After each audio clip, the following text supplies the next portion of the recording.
नमस्कार। अष्टावक्र गीता की सीरीज में आज हम बात करेंगे अध्याय 6 के सूत्र 3 के बारे में। सूत्र कुछ इस तरह से है। अहम सह सुक्ति संकास रूप्यवत विश्वकल्पना इति ज्ञानम तथा एतस्य न त्यागो न ग्रहो लयः। अर्थात मैं सीपी के समान हूँ, विश्व की कल्पना चांदी के समान है, ऐसा ही ज्ञान है। अतएव इसका ना त्याग है, ना ग्रहण है और ना ही लय है। आप अपनी लाइफ को एनालाइज करिए। कभी आपने लाइफ में एक ऐसा भ्रम देखा होगा जिसे आप सच मान बैठे हैं, लेकिन बाद में आपको ये अनुभव होता है कि वो सिर्फ एक दृष्टि दोष ही था, सिर्फ एक भ्रम ही था। अध्याय 6 में राजा जनक अपने इन्हीं आत्मानुभवों को हमसे साझा कर रहे हैं। उन्होंने पहले 2 सूत्रों में स्वयं को आकाश की अनंतता और सागर की गहराई, इन दोनों से अपनी तुलना की। अब वो तीसरा और बहुत ही अद्भुत और बहुत ही महत्वपूर्ण प्रतीक का इस्तेमाल यहाँ कर रहे हैं। वे कहते हैं सुक्ति और रूप्य भ्रम की बात, यानी कि चमकती हुई सीपी को चांदी का भ्रम मान लेना। ये उपमा अगर आप देखें तो भारतीय दर्शन में भ्रम को समझाने के लिए सबसे सर्वोत्तम उपमा मानी गई है। कहते हैं अहम स सुक्ति संकासः, मैं सुक्ति की तरह सत्य स्वरूप हूं। चमकती हुई सीपी साधारण ही होती है, पर जब उसका प्रकाश हम लोग देखते हैं, जब लोग उसका प्रकाश देखते हैं तो उसे चांदी मान बैठते हैं। सीपी में कोई परिवर्तन नहीं होता, सीपी वैसी ही है, पर देखने वाले की जो दृष्टि है वो बदल जाती है। जनक यही कहते हैं कि मैं चांदी नहीं हूं, मैं भ्रम नहीं हूं, मैं सीपी हूं, मैं सत्य हूं। ये वाक्य आप देखेंगे तो बहुत गहरा है। जीवन में भी हम अक्सर यही करते हैं।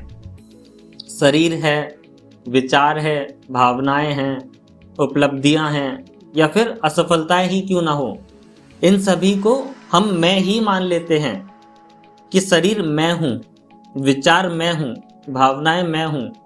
हम ऐसा ही मान लेते हैं। लेकिन राजा जनक कहते हैं कि ये सब चांदी के भ्रम हैं।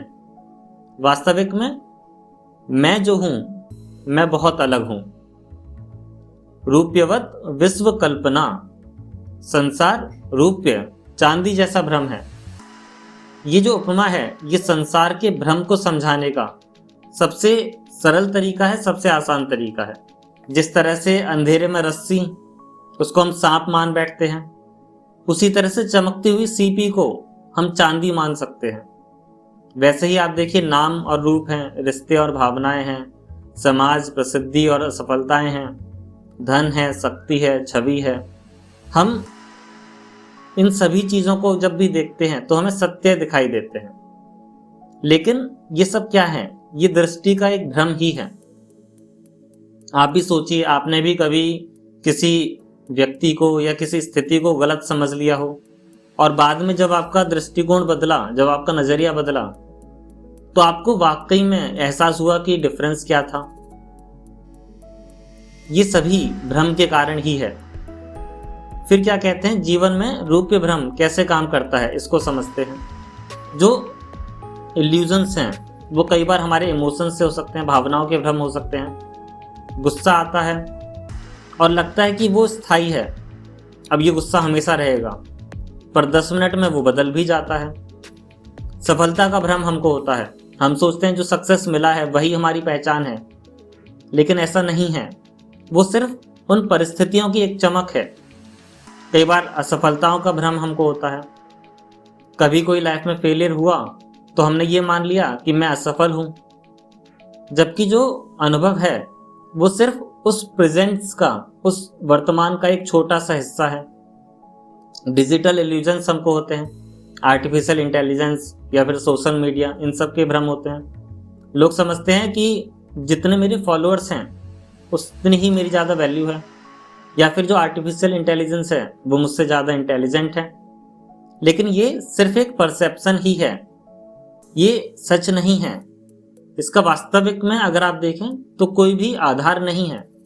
इसलिए जनक क्या कहते हैं? जनक कहते हैं कि ये जो संसार है, ये संसार की जो चमक है वो चांदी नहीं है। थोड़ा सा ठहर कर आप इसको देखेंगे तो वास्तविकता का भी आपको अनुभव होगा, उसका भी आपको एहसास होगा। कहते हैं इति ज्ञानम, और जब ये अनुभव वास्तविक हो जाए, ज्ञान पढ़ने से नहीं भीतर उतरने से आता है। जब कोई ये समझता है कि दिख रहा है पर है नहीं, हो रहा है पर वास्तविक नहीं, उठ रहा है पर मैं नहीं, तभी मुक्ति के द्वार भी खुलने लगते हैं। मुक्ति के द्वार यहाँ पर खुल जाते हैं। तो संसार है पर वैसा नहीं जैसा दिखाई देता है। ना त्यागो न ग्रह, ना ही छोड़ना है और ना ही पकड़ना है। यही ज्ञान का सबसे गहनतम स्तर है। साधक पहले छोड़ने की कोशिश करता है, संसार को छोड़ने की कोशिश करता है, फिर आध्यात्मिकता को पकड़ने की कोशिश करता है। पर जनक कहते हैं जब सत्य समझ में आ जाए तो ना तो त्याग ही आवश्यक रहता है और ना ही ग्रहण आवश्यक रहता है। क्योंकि जो भ्रम है उसे छोड़ने की क्या जरूरत है, और जो वास्तविक में आप हैं उसे पकड़ने की क्या जरूरत है। और आखिरी में कहते हैं लय, सब सहज ही शांत हो जाता है। जब हम भ्रम को पकड़ना छोड़ देते हैं तो भ्रम अपने आप ही समाप्त हो जाता है।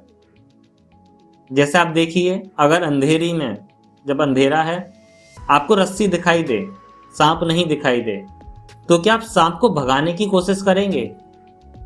नहीं, क्योंकि सांप तो है ही नहीं। तो ये जो भ्रम है ये स्वतः ही मिट जाएगा, और यही लय है। इस सूत्र में राजा जनक ने बहुत ही महत्वपूर्ण तत्व हमको बताए। उन्होंने सुक्ति की बात की, सत्य की बात की। जो आपकी चेतना है, स्थिर है, शांत है और अपरिवर्तनीय है, वो चेंज नहीं हो सकती है। जो रूप्य है, चांदी की बात की है। विश्व को चांदी की तरह एक इल्यूजन बताया है। दिखता है बहुत है, पर है क्या? बहुत कम। भ्रम की बात की, दृष्टि का खेल, वस्तु का खेल नहीं है। बदलता क्या है? मन बदलता है, आत्मा नहीं बदलती। त्याग और ग्रहण ये दोनों भ्रम से ही पैदा होते हैं। सत्य ना तो त्यागने जैसा है ना पकड़ने जैसा है, वह बस होने जैसा ही है। लय, सभी भ्रमों का सहज ही शांत हो जाना। मुक्ति किसी प्रयास का नाम नहीं है, बल्कि एक दृष्टि का नाम है। जब आप स्पष्ट दृष्टि रखते हैं, वही वाकई में मुक्ति भी है। कोई भ्रम ना होना वही मुक्ति है।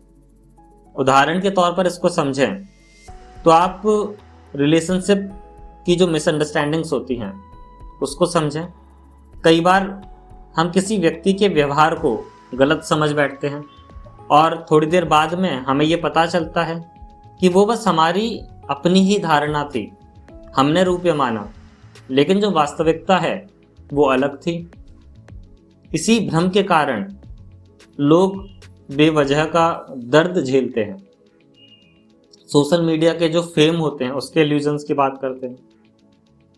एक क्रिएटर जो सोचता है कि जो मेरे फॉलोअर्स हैं वही मेरी वैल्यू बताते हैं, जो मेरी पहचान है वो मेरी वीडियोस पर आने वाले व्यूज से है, पर ये इल्यूजन है। फॉलोअर्स कभी बढ़ेंगे कभी घटेंगे, लेकिन क्रिएटर की जो चेतना है जिससे वो क्रिएटिविटी आती है वो स्थिर है। और ये जो रूपीय भ्रम है ये मॉडर्न रूप में प्रकट हो रहा है। आर्टिफिशियल इंटेलिजेंस की हम बात करते हैं, फ्यूचर एंग्जाइटीज हमको होने लगती है। लोग कहते हैं कि एआई सब कुछ खत्म कर देगा या फिर एआई इंसानों की जगह ले लेगा। यह भी एक इल्यूजन ही है। एआई एक टूल है, कोई चेतना नहीं है। मानव चेतना हमेशा ऊपर रहती है, हमेशा सुपीरियर रहती है। एआई के जो परिणाम हैं, जो रिजल्ट्स हैं, वो काफी ज्यादा चमकदार दिखाई देते हैं, पर जो मानव है उसके अंदर सेंसिटिविटी है, एक्सपीरियंस है और सबसे इंपॉर्टेंट अवेयरनेस है। वही एक सुक्ति स्वभाव है। इस सूत्र से हम जो आध्यात्मिक निष्कर्ष निकालते हैं वो ये है कि हम वही हैं जो स्थिर है, यानी कि हम चेतना है, और संसार मात्र एक भ्रम है।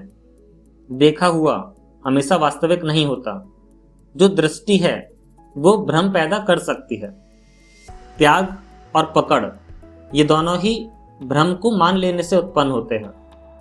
जैसे ही हमें सत्य की पहचान होने लगती है तो सभी भ्रम की जो भी शक्तियां हैं वो समाप्त हो जाती है, और मुक्ति प्रयास से नहीं, सत्य की दृष्टि को जान लेने से आती है। खुद से पूछिए या एक एक्सरसाइज करिए, क्या अगले 3 दिनों तक आप हर एक सिचुएशन को सुक्ति और रूपे की दृष्टि से देखने का अभ्यास करेंगे? जब आप ये करते हैं तो आप मुक्ति की तरफ अपना एक बहुत ही इंपॉर्टेंट कदम बढ़ाते हैं। आज का ये श्लोक अगर आपको जीवन में एक नई दृष्टि देता है, एक नया विजन देता है, तो कॉस्मिक विजडम विद शिवम को सब्सक्राइब करें, और अष्टावक्र गीता की पूरी प्लेलिस्ट को देखने के लिए आप अष्टावक्र गीता की प्लेलिस्ट में जाकर के सभी वीडियोस को देख सकते हैं। कमेंट में लिखें भ्रम मिटा और सत्य प्रकट हुआ, ताकि ये अनुभूति और भी गहरी हो जाए। आज के लिए इतना ही। नमस्कार।